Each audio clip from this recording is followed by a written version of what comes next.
सध्या राज्यामध्ये लाडली बहीण योजनेचा मोठ्या प्रमाणात वाजागाजा जो आहे तो करण्यात येत आहे आणि मोठ्या प्रमाणात महिलांची जी आहे ती योजना मिळवण्यासाठी झुंबड उडत आहे। मात्र अशामध्ये आमदार यशोमती ठाकूर यांनी जी आहे ती एक वेगळी मागणी लावून धरलेली आहे। याच विषयी बोलण्यासाठी आपल्यासोबत आमदार यशोमतीताई ठाकूर आहेत। ताई, तृतीयपंथींना या योजनेचा लाभ मिळावा यासाठी तुम्ही झगडताय, काय नेमकी तुमची मागणी आहे आणि कशी संकल्पना सुचली? नाही, मी महिला व बालकल्याण मंत्री म्हणून काम केलेलं आहे।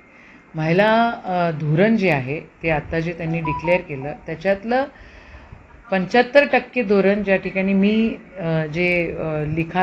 अभ्यास केलेला होता ते तिथं आहे, पण माझ्या धोरणाचं नाव होतं इम्प्लिमेंटेशन ऑफ महिला धोरण।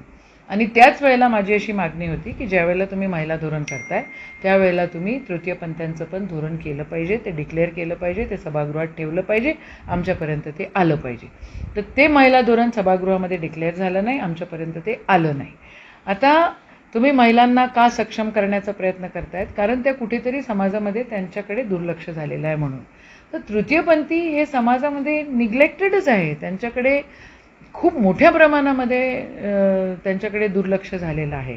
आणि मी त्या सगळ्या गोष्टीचा अभ्यास केलेला असल्यामुळे मला ते रिअलायझेशन होत होतं की हे लोक फक्त महिला करतायत आणि तृतीयपंथींकडे दुर्लक्ष करतायत।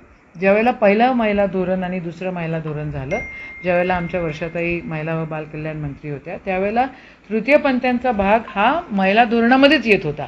आता यांनी तो सोशल जस्टिसमध्ये टाकला। सोशल जस्टिसमध्ये टाकल्यानंतर त्यांनी त्याच्यावर पूर्ण निग्लेक्ट केलेला आहे।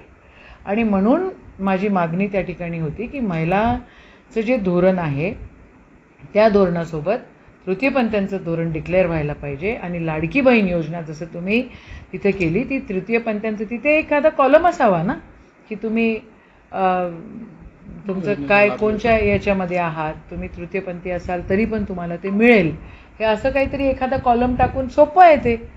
आणि त्यांना लाभ मिळाला पाहिजे। 50% जी सूट मिळते प्रवासासाठी ती देखील तृतीयपंथींना मिळाली पाहिजे। केवढ्या मोठ्या संख्येमध्ये, म्हणजे अमरावतीमध्ये सुद्धा त्यांचे 2 मोठे कुंभे आहेत। जर अमरावतीसारख्या शहरामध्ये 2 मोठे कुंभे आहेत तर बाकी शहरांमध्ये तर नक्कीच असतील।